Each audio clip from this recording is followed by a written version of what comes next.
Imagine you're walking through like a really dense ancient forest, right? Okay, yeah, just totally surrounded by nature. Exactly. You look around and you never once look at a sprawling oak tree and think, wow, that oak is really underperforming compared to that pine over there. Right, you'd never do that. You just accept that it's an oak, doing exactly what an oak is supposed to do. But the second we step out of those woods and look at each other, that peaceful acceptance completely vanishes. It's gone. Poof. Suddenly it's all about, who has the nicer leaves, the taller trunk, the better soil. Yeah, we take this world of natural, effortless diversity, and somehow we manage to turn it into a brutal, exhausting hierarchy. It really is exhausting. Right. Because the moment we start applying those comparative metrics to ourselves, we basically step out of the natural order and into this uniquely human trap. And that trap is exactly what we're unpacking today for you. Our source material for this deep dive is a single, incredibly fascinating philosophical essay from 2009. It really is a fascinating piece. Written by Suifeng and translated and edited by Kinyu. It carries a title that just pulls zero punches. The heart of comparison is the heart of malice. Wow. Yeah, they did not hold back with that title. Not at all. So our mission today is to explore this radical perspective on human jealousy. We're going to dig into why the simple, everyday act of comparing ourselves to others, something modern society often praises, right, as a driver of success. Oh, absolutely. It's built into everything. Exactly. Why it's framed by this author not just as a bad habit, but as the literal root of malice and inner turmoil. And crucially, we're going to look at the pathway the text proposes to find actual peace. Right. Now, just to establish our ground rules for today, the text itself is grounded in a specific spiritual framework, right? It references the greatest creator and outlines a moral system called the 800 Values for New Era Human Beings. Yes, it's very specific in its spiritual terminology. So you want to be clear, we are not here to endorse or debate those specific spiritual viewpoints. Right, we're remaining totally impartial on that front. We're simply treating this text as a lens to explore the compelling psychological and philosophical arguments the author presents about human nature.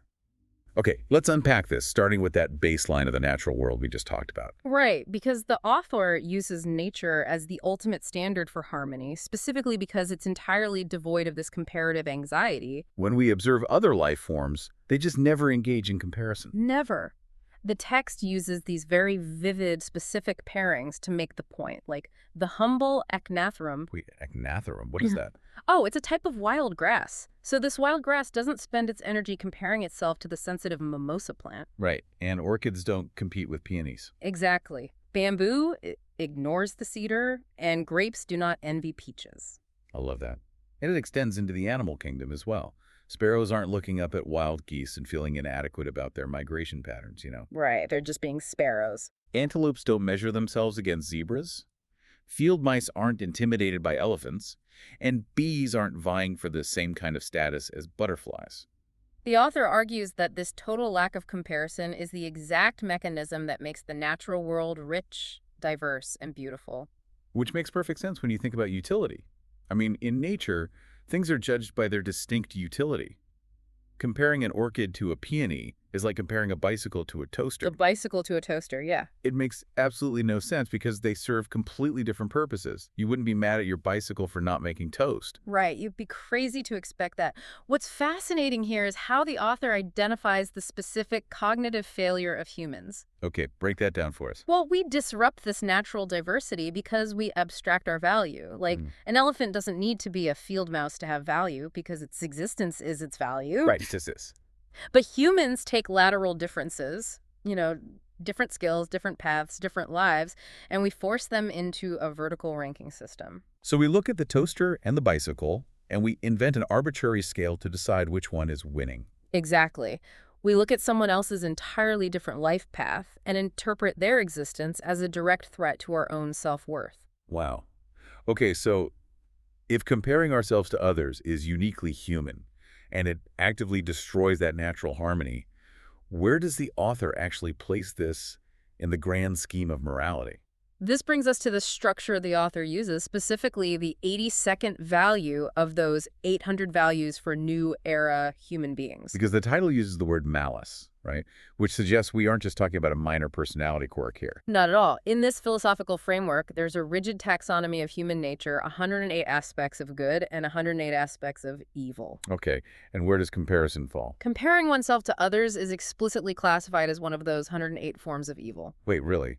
It's literally categorized as evil. Yes, it is positioned alongside things we would traditionally consider heinous. See, calling the urge to compare yourself to your neighbor evil sounds incredibly extreme at first glance. Most people would just call it human nature. It does sound extreme, but the author justifies this classification by tracing a very specific mechanical chain reaction in the human psyche. Like a domino effect. Exactly. Comparison is the soil where jealousy takes root. Hmm. When you compare, you force your brain into a binary outcome. Meaning there's only two ways it can go. Right. You cannot look at another person's achievements and simply observe them objectively. You immediately calculate whether you are inferior or superior. So there's no neutral observation once comparison begins. None. The neutral observation is gone. Okay, let's trace that out. If the calculation lands on inferior, what happens?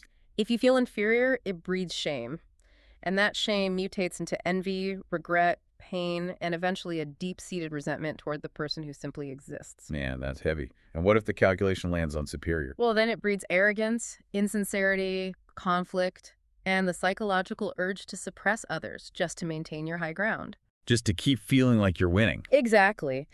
The author's argument is that the moment you invite comparison into your mind, you are opening the door to all these other destructive forces. You cannot dabble in comparison without eventually breeding malice. Exactly. That's the core of the 82nd value. Okay, but here's where it gets really interesting, because I have to push back on this absolute categorization. The idea that comparison inevitably leads to malice feels incredibly rigid to me. How so? What about healthy comparison? I mean, if I'm learning to play the piano and I watch a master pianist, I'm comparing my rudimentary skills to their mastery, right? Sure.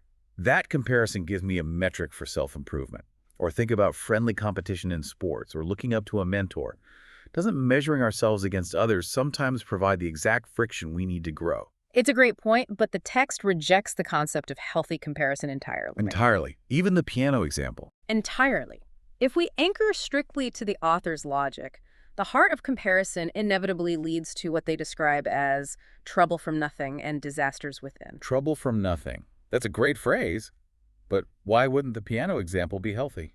Because even when you use comparison for self-improvement, you are fundamentally shifting the locus of your self-worth. You're moving away from an internal, innate value to a system of external validation. Oh, I see. The author would argue that in your piano example, you should strive to play the piano beautifully because you love the music, not because you want to be as good as the master. Because the moment you rely on an external metric, your inner peace is essentially held hostage by someone else's performance. Precisely. You stop blooming like an orchid and start trying to figure out how to be a slightly better pianist. And the finish line will always move, which means your mind will always be restless. The psychological toll of that constantly moving finish line must be enormous. We're basically talking about a chronic state of dissatisfaction. So how does the author see this manifesting in the actual lives we build for ourselves? Well, the author uses a series of really poetic dichotomies to illustrate the differing paths humans can take, emphasizing that these paths have equal validity. But our comparative minds refuse to accept that equality. Right. We just can't accept it. The text contrasts the grand symphony with the humble serenade. I love that imagery. It places the broad road next to the narrow bridge. It weighs brilliance against charm, elegance against grace, five-star hotels against a cozy cottage. It also pits the pursuit of degrees, fame, status, power, wealth, and beauty against a life defined by simplicity, tranquility, peace, health, minimalism, and ordinariness. Splendor versus nature's serenity. It's basically a menu of entirely different human experiences. But we don't just pick one and enjoy it, do we? No, we pick one, and then we spend the rest of our lives agonizing over why we don't have the other. We become obsessed with wealth and status and anguished over perceived poverty. Right. The text calls this practice literal self-destruction and inner turmoil. We experience restless days and sleepless nights because we're waging open and hidden battles for superiority. Think about what this looks like in practice today for you and me. It's the psychological equivalent of doom scrolling on a social media feed. Oh, absolutely. The perfect modern analogy. You could be sitting in your cozy cottage, completely content with your life, drinking your coffee. Then you open your phone and are forced to watch a highly curated video of someone else's grand symphony. Yeah, they're on a yacht, or they just got a massive promotion, or they have the perfect kitchen. Right. And suddenly, your perfectly good cottage feels like a prison. You don't actually lose anything, but the act of comparison manufactured a profound sense of loss out of thin air. And that manufactured loss is exactly what the text means by trouble from nothing. If we connect this to the bigger picture, by engaging in that comparison, we end up pursuing what the author calls superfluous things. Superfluous meaning we don't actually need them. Right. We dedicate our finite energy to acquiring a slightly bigger cottage or a louder serenade, not because it actually fulfills us, but just because it elevates our rank. Wow. And the phrase the author uses here is haunting. By doing this, we are effectively burying our true selves. Self-burial. That is heavy. You're smothering your own actual potential, your own unique biological and psychological makeup under the weight of an adopted fake ambition. It's tragic, really. It is. So, if we can logically see that this endless chase is a form of self-burial, the obvious question is why we do it. The brain usually tries to avoid pain. We know this comparative mindset makes us miserable, so what is the psychological root that keeps throwing us back onto the treadmill? The diagnosis in the text points to a specific internal deficit. It attributes the heart of comparison to a lack of confidence, a lack of inner richness, and a chaotic mind. Let's drill down into that term inner richness. Yeah. What is the actual mechanism there? How does a lack of inner richness trigger the urge to compare? Think of it this way. If you possess inner richness, your sense of identity and purpose is self-sustaining.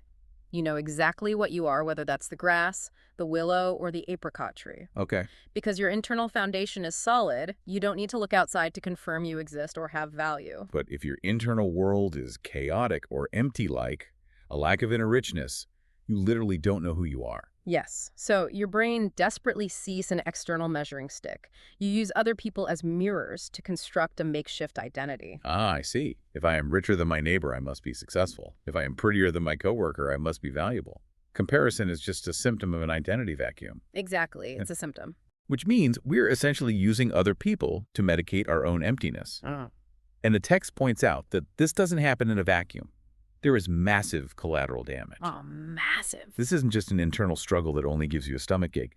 The author explicitly notes that this constant comparing forces those who care for us into needless struggles and conflicts, and can even push people to desperate measures.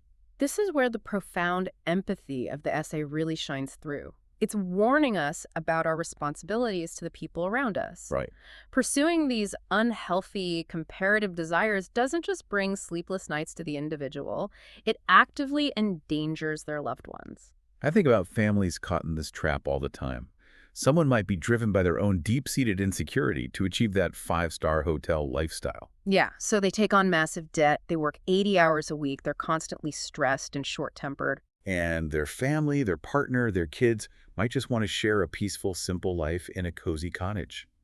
But they're dragged into this exhausting battle for superiority because the person they love can't stop looking over the fence. It's so sad. The insecurity of one person ends up punishing an entire household. And the futility of that battle is mathematically absolute, too. What do you mean? Well, the author points out the harsh reality that there will always be someone who surpasses us in looks, wealth, success, status, or talent. Endless comparison is an unwinnable game by design. Right, there's always a bigger fish. As the essay states, life is too short to keep comparing. And the metaphors the author uses to highlight this futility are just fantastic. They say we shouldn't force a duck to perch in a tree, nor should we push ourselves to face the tiger on the mountain. I love that duck image. That duck in a tree image is so sticky. Think about how much of modern life is just millions of exhausted ducks desperately trying to balance on tree branches because society decided that climbing trees is the only valid metric of success. It's an exhausting performance that goes against our very nature.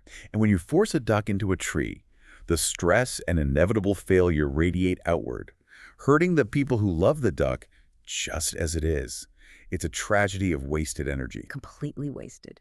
So, if the game is mathematically unwinnable, causes immense collateral damage to our loved ones, and equates to self-burial, what is the author's ultimate solution? How do we climb down from the tree? Yeah. How do we actually find peace? The proposed antidote is a radical, almost aggressive acceptance of your innate nature and destiny. Aggressive acceptance. I like that. The core philosophy is captured in a single line. Heaven ordains our birth and growth. We should take things as they come. And the essay concludes with these beautiful declarations of self-acceptance. If I'm grass, I will grow a few green leaves. If I'm a flower, I will bloom with a few buds. If I'm a willow, I will sway gently. If I am an apricot, I will bear some fruit. It's gorgeous. And the author follows that up with a very stark, almost defiant conclusion.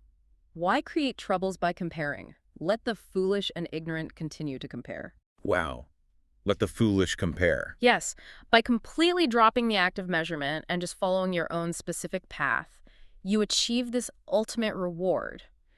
A state where, as the text puts it, a day of peace is a day of divinity. A day of divinity. Which leads closer to what the framework calls a celestial life. Okay, I love the imagery, but I have to play devil's advocate here regarding the practicality of this radical acceptance. Go for it. It sounds deeply romantic to just sway gently like a willow while letting the foolish exhaust themselves. Yeah. But we live in a reality with mortgages, performance reviews, and an economy that constantly demands we upgrade and prove our worth. True. Is it genuinely possible to survive modern life with that mindset? Doesn't taking things as they come risk turning into apathy or laziness? Grounded strictly in the text's core message, it is crucial to recognize that this acceptance is not passive. It's not. No, it's not an excuse to do nothing. It is about identifying your actual nature and fulfilling that specific potential to its absolute maximum. Okay, so you're still working hard. Exactly. You're still supposed to grow leaves, bloom buds, or bear fruit. You just do it without wasting half your life force looking over the fence to see what the plant next door is doing. Ah, so the effort isn't eliminated, it's redirected. Precisely. It's highly active, but it's internally directed rather than externally distracted.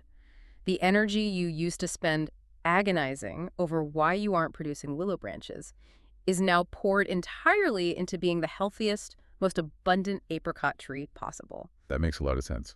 It's not about stopping your growth. It's about dismantling the surveillance system you've built to monitor everyone else's garden. Dismantling the surveillance system. That is a brilliant way to frame it. Yeah, it really clarifies the whole approach. So what does this all mean for you as you try to navigate your daily life? Let's trace the full arc of what we've explored today. Right, from the beginning. We started with Shufang's radical premise that comparison isn't just a minor flaw, but the literal root of malice and jealousy. We saw how it completely shatters the effortless harmony modeled for us by the natural world. And we examined the mechanics of that destruction. Right. We broke down how the act of comparison traps the brain in a binary cycle of superiority or inferiority, which inevitably spawns arrogance, shame, self-destruction, and a chaotic mind devoid of inner richness. We looked at the real-world fallout, too. How this comparative mindset forces us into needless, unwinnable battles, makes us chase superfluous things, and, most devastatingly, endangers the peace of our loved ones. And finally, we uncovered the text's ultimate antidote. True peace, a day of divinity, comes from embracing exactly who and what we are and fulfilling that specific purpose with total focus. Bearing your own fruit, taking the narrow bridge if that is your path, and leaving the grand symphony to someone else if your authentic expression is a humble serenade. So the next time you're sitting in a meeting or scrolling through your phone or driving past a house that's twice the size of yours, and you feel that sudden sharp sting of inadequacy in your chest, remember the mechanics of what is actually happening. You might just be experiencing a deficit of inner richness in that moment. You might be trying to force a duck into a tree.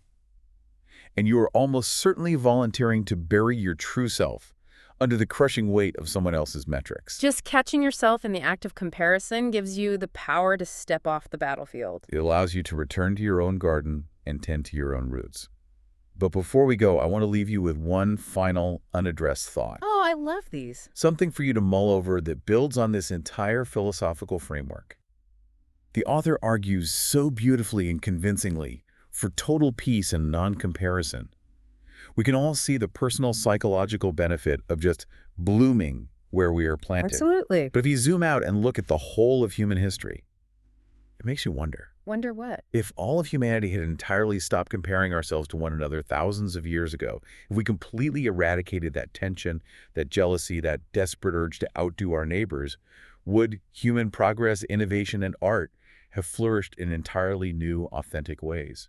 Or what? Or would the engine of human advancement, which is so often fueled by competition and a desire to be the best, suddenly have ground to a halt? Does a little bit of that malice actually build the future? Oh, wow. That is a fascinating tension to leave unresolved. The line between self-destruction and societal progress might be thinner than we think. Thank you so much for joining us for this deep dive today. Keep questioning, keep tending your own garden, and we will catch you next time.